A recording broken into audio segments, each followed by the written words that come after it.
दोस्तों नमस्कार, मैं हूं आलोक पाठक और आप देख रहे हैं जन गण मन 24x7। सबकी निगाहें बिहार में रहे, बिहार पे है, लेकिन असली बड़ी खबर आपको उत्तर प्रदेश से सुनाई दे सकती है अगले कुछ दिनों के अंदर। जी हां, आपने सही सुना, उत्तर प्रदेश से बड़ी खबर आपको मिल सकती है। आज योगी जी को और उनके दोनों उप मुख्यमंत्रियों को, सभी लोग को दिल्ली तलब किया गया है।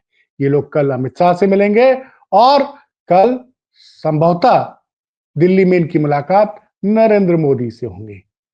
बड़ी खबर यह है कि अचानक से ये लोग क्यों बुलाए गए और आजकल एक नया बदलाव हुआ है। जब से लोकसभा का चुनाव के रिजल्ट आए हैं, उसके बाद से हमेशा योगी जी के साथ दोनों उप मुख्यमंत्री और प्रदेश अध्यक्ष को और साथ ही प्रदेश के प्रभारी महामंत्री को भी बुलाया जाता है। दरअसल यूपी में घटनाक्रम बहुत तेजी से बदला है। एक तरफ बीजेपी जश्न मना रही थी महाराष्ट्र के चुनाव के जीत का, विधानसभा उपचुनाव में जीत का, जो उत्तर प्रदेश में हुए थे। उसके बाद अगले ही दिन जिस तरह की घटना संभल में हुई और 5 लोगों की जान चली गई, उसके बाद से जिस तरह का माहौल पलटा, सुप्रीम कोर्ट ने हर तरह के सर्वे पर जो लोअर कोर्ट्स में लोग जा रहे थे, मुकदमे दर्ज करा रहे थे, किसी मस्जिद को मंदिर बताने के लिए तमाम याचिकाएं दाखिल हो रही थी। इन सब मामलों में सुप्रीम कोर्ट ने रोक लगा दी और बोला कि अब कहीं पे भी किसी भी कोर्ट में इस तरह की रिट याचिकाएं स्वीकार नहीं की जाएंगी।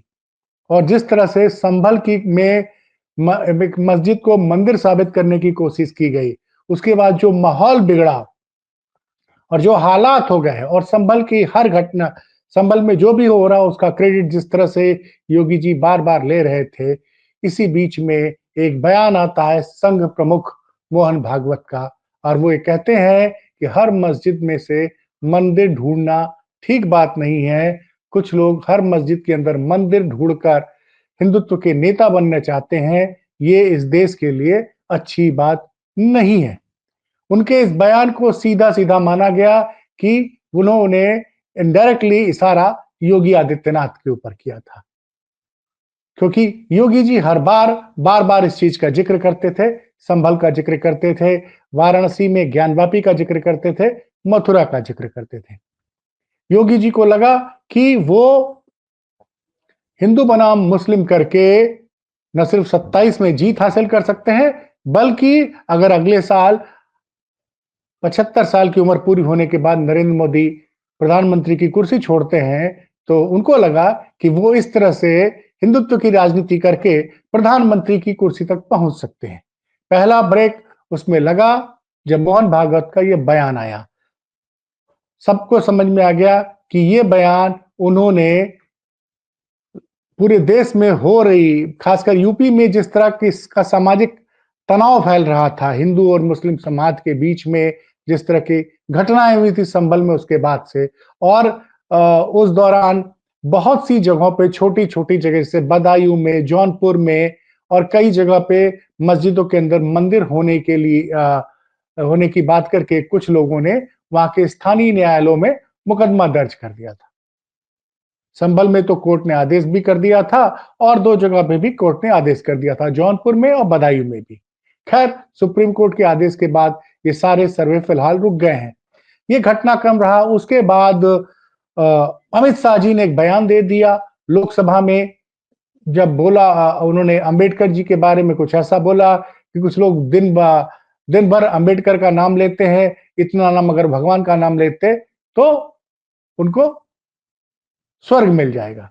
इस बयान का बड़ा विरोध हुआ और उत्तर प्रदेश में यह विरोध थमने का नाम नहीं ले रहा है और समाजवादी पार्टी इस मामले पे बड़ी मजबूती से भाजपा का विरोध कर रही है। इसी बीच ये पूरा घटनाक्रम चल रहा था। अचानक से योगी जी ने 24 दिसंबर को एक प्रेस कॉन्फ्रेंस की और मीडिया से बातचीत की। बातचीत नहीं कही, उसको एक तरफा संवाद कही, क्योंकि 25 मिनट तक योगी जी मीडिया से बात करते रहे। उन्होंने मीडिया से एक सवाल नहीं लिया, बल्कि वो अपनी बात कहते रहे। वो अमित शाह के बयान का डिफेंड करते रहे और उन्होंने ये बताने की कोशिश की कि विपक्ष दरअसल अंबेडकर जी का असली विरोधी है। ये सारी चीजें तब हुई जब बयान आ चुका था मोहन भागवत जी का, और 17 से लेकर 24 तारीख तक योगी जी ने इस प्रकरण पे कुछ नहीं बोला। पूरे प्रदेश में हर जगह धरना प्रदर्शन चल रहा था अमित शाह के बयान के खिलाफ। उसके बाद अचानक से 26 दिसंबर को उत्तर प्रदेश की राज्यपाल महोदया आनंदीबेन पटेल जी ने कुछ संपादकों को अपने यहाँ बुलाया और बताया, यूपी अपने अपने क्योंकि अब उनको राज्यपाल बने 5 साल हो गए हैं, तो उन्होंने अपने अनुभव शेयर किए और बोला कि यूपी पूरी तरह से सेफ नहीं है अभी। अभी इसमें बहुत कुछ सुधार की गुंजाइश है। अब राज्यपाल महोदया ने ये बोला कि यूपी पूरी तरह से सेफ नहीं है, तो ये एक बड़ा ही शॉकिंग स्टेटमेंट था मीडिया के लिए और पूरे उत्तर प्रदेश के लिए, क्योंकि उत्तर प्रदेश सरकार लगातार ये दावा करती है अपने विज्ञापनों के जरिए कि उत्तर प्रदेश में कानून व्यवस्था बेहतरीन है। योगी जी तो बार-बार हर मंच से दावा करते हैं, जब प्रचार करते हैं प्रचार करने जाते हैं, न सिर्फ उत्तर प्रदेश में बाकी राज्यों में भी, उत्तर प्रदेश में या तो अपराधी जेल के अंदर है या प्रदेश छोड़ के जा चुके हैं। ऐसे समय में जबकि कुंभ होने वाला है, आप सोचिए 14 जनवरी के बाद से महाकुंभ का आयोजन प्रयागराज में होने जा रहा है और संभल की घटना हुई जिसमें 5 लोगों की जान गई, और आनंदीबेन पटेल का यह बयान कि यूपी अभी तक पूरी तरह से सेफ नहीं है। ये बयान क्यों आया उसको समझिए। उसके 2 दिन पहले वाराणसी में प्रधानमंत्री के निर्वाचन क्षेत्र में एक 8 साल की बच्ची घर से निकलती है शाम के 7-8 बजे मार्टिन, मच्छर भगाने वाली मार्टिन खरीदने के लिए वो गायब हो जाती है। पुलिस रात भर उसको ढूँढ नहीं पाती है, परिजन परेशान रहते हैं। अगले दिन सुबह उसका शव एक स्कूल की कैंपस के अंदर पाया जाता है। उसी दिन, उसी रात को वाराणसी में एक बेटी की 3 लोग सामूहिक रूप से इज्जत लूट लेते हैं, हाथ-पाँव बाँध के। ये सारी घटनाक्रम प्रधानमंत्री के निर्वाचन क्षेत्र में होती है। उसी दिन रात को एक हादसे में एक एसयूवी सवार ने एक साइकिल चालक को कुचल दिया। वाराणसी जिले में ही वहां पे बड़ा बवाल हुआ, तोड़फोड़ हुई, कई गाड़ियों में प्रदर्शनकारियों ने आग लगा दी और पुलिस को भी चोटें आई। तो ऐसा लगा जैसे कि उत्तर प्रदेश में वाराणसी से तो ऐसा लगा कि पुलिस के पास कुछ पुलिस नाम की कोई चीज है ही नहीं। पूरा बनारस बेहाल था। अयोध्या से भी घटनाएं थी, हर जगह से घटनाएं हो रही थी। इसी बीच अभी पिछले 3 दिनों में 2 खबरें आई हैं। एक बस्ती में आई है जहां एक नाबालिग युवक ने जिसके साथ मारपीट की गई, कपड़े उतारे गए, उसके साथ दुर्व्यवहार किया गया और उसका वीडियो बनाया गया, उसको वायरल कर दिया गया। पुलिस ने समय पे कार्रवाई नहीं की, नाबालिग ने अपनी जान दे दी। और एक घटना बागपत की है जहां पे एक दलित परिवार पिछले 3 सालों से उसका एक गांव अपने गांव के दबंग लोगों से कुछ विवाद चल रहा था। दरअसल दबंग जो है सवर्ण जाति के थे और वो मीडिया रिपोर्ट्स के हिसाब से अपने उनके दलित के पड़ोसी थे और वो वहां कच्ची शराब नकली शराब का धंधा करते थे, जिससे बेचते थे, जिससे बड़ा मोहल्ले का माहौल खराब होता था। ये दलित परिवार का विरोध करता था, उनके बीच में विवाद हुआ। पुलिस ने उल्टे उस शराब व्यवसायी का जो अवैध शराब का धंधा करता था उसका साथ दिया और दलित परिवार के बाप बेटे को ही जेल भेज दिया। वो 3 साल से मुकदमा चल रहा था, परेशान था। उस लड़के ने जाके अपने आप को दिल्ली में लोकसभा के सामने आग लगा ली। कल उसकी मौत हो गई। उसकी मौत पे बहुत बड़ा रिएक्शन दिया है भीम आर्मी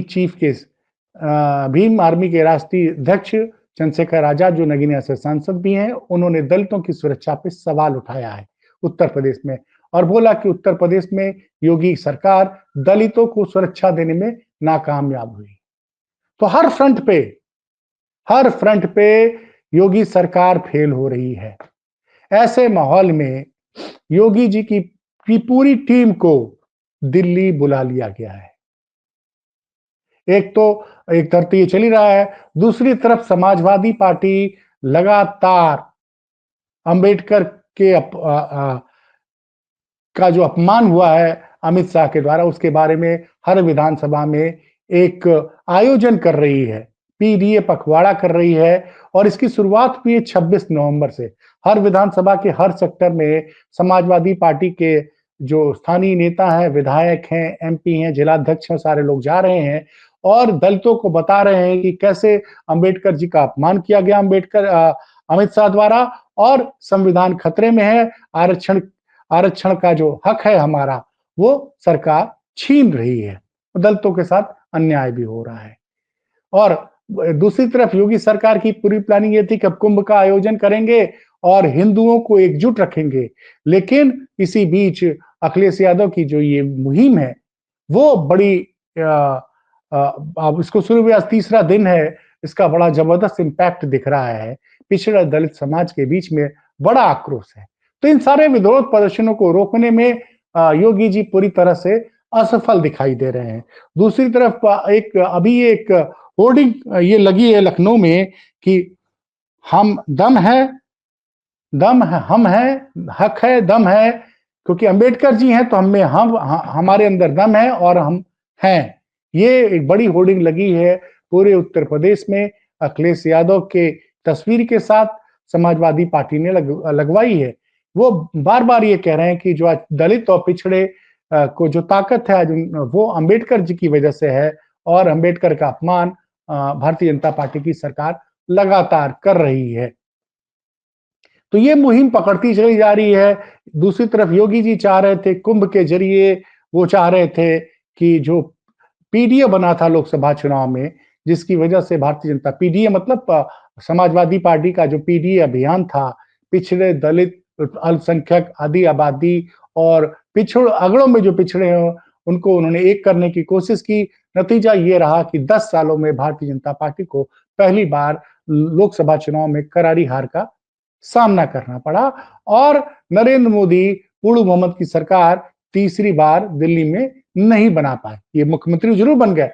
तो ऐसी परिस्थितियों में एक तो संघ प्रमुख का बयान, उसके बाद महामहिम राज्यपाल महोदया द्वारा ये कहना कि उत्तर प्रदेश अभी पूरी तरह से सेफ नहीं है। साथ ही उन्होंने एक बात और भी कही थी कि मैं केंद्र सरकार ने मुझसे बोला है, इसलिए मैं केंद्र सरकार की स्कीमों का, योजनाओं की प्रगति की मॉनिटरिंग करती हूँ। यानी केंद्र सरकार की जो योजनाएं हैं उन वो यूपी में कैसे काम कर रही है योगी सरकार के अंतर्गत, उस पे मोदी को भरोसा नहीं है। और ये बात पहले से ही थी कि जब लोकसभा चुनाव के रिजल्ट आए थे, उस वक्त भी अमित शाह और नरेंद्र मोदी नाखुश थे कि उनको उम्मीद नहीं थी कि उत्तर प्रदेश में डबल इंजन की सरकार के बावजूद भी इतनी करारी हार का सामना करना पड़ेगा। इसलिए हर जगह चर्चा हो रही है कि बिहार में कुछ होने वाला है, लेकिन अगली खबर, बड़ी खबर आपको उत्तर प्रदेश से मिल सकती है। याद करिए सितंबर 2021 में जब चुनाव 1.5 साल होने थे गुजरात में, अचानक से गुजरात में वो पूरा का पूरा मंत्रिमंडल बर्खास्त हो गया था और नया मंत्रिमंडल वहां बनाया गया। मुख्यमंत्री बने भूपेंद्र पटेल और पूरी कैबिनेट नहीं बनाई गई। इसी तरह से याद कीजिए 2021 में त्रिवेंद्र सिंह रावत को बजट पेश कर चुके थे उत्तराखंड में और दिल्ली से फोन आता है, वो इस्तीफा देते हैं और नया मुख्यमंत्री उस बजट को पास कराता है। तो क्या कुंभ के पहले उत्तर प्रदेश में भी उत्तराखंड या गुजरात जैसा कुछ होने वाला है?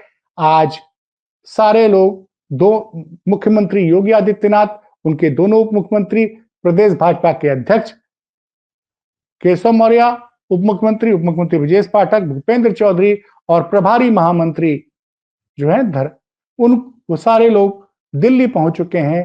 कल उत्तर प्रदेश पर को लेकर कोई बड़ा फैसला ले सकती है मोदी सरकार, क्योंकि जो जिस तरह का आंदोलन खड़ा हुआ है, अंबेडकर के बयान का जिस तरह से विरोध रुक नहीं के बयान पर जो अमित शाह के बयान का जो विरोध हो रहा है, उसको जिस तरह से गांव-गांव पहुंचा रही है अखिलेश यादव की टीम, उससे भारतीय जनता पार्टी को बड़े राजनीतिक नुकसान होने की संभावना है और अब यूपी में विधानसभा चुनाव ज्यादा दिन नहीं 2 साल ही बाकी हैं। तो इस पर निगाह रहेगी कि क्या यूपी में भी गुजरात की तरह पूरी मंत्रिमंडल को बदल देगी भाजपा, या जैसे 2 अन्य राज्यों में हुआ है, उत्तराखंड में मुख्यमंत्री को बदला गया 2022 के पहले और 2024 के चुनाव, लोकसभा चुनाव के पहले हरियाणा में मनोहर लाल खट्टर जी की जगह नायब सिंह सैनी को मुख्यमंत्री बना दिया गया था। तो इस पे निगाहें रहेंगी और आप सबको पता है कि नरेंद्र मोदी और योगी आदित्यनाथ के बीच में सब कुछ ठीक नहीं है। इस पे हमारी निगाहें रहेंगी, कुछ और डेवलपमेंट होगा तो मैं आपको बताऊंगा। खबर कैसी रहेगी बताइएगा जरूर। देखते रहिए जनगण मन 24/7। चैनल अच्छा लगे तो उसको सब्सक्राइब कीजिए और शेयर कीजिए। बहुत बहुत धन्यवाद।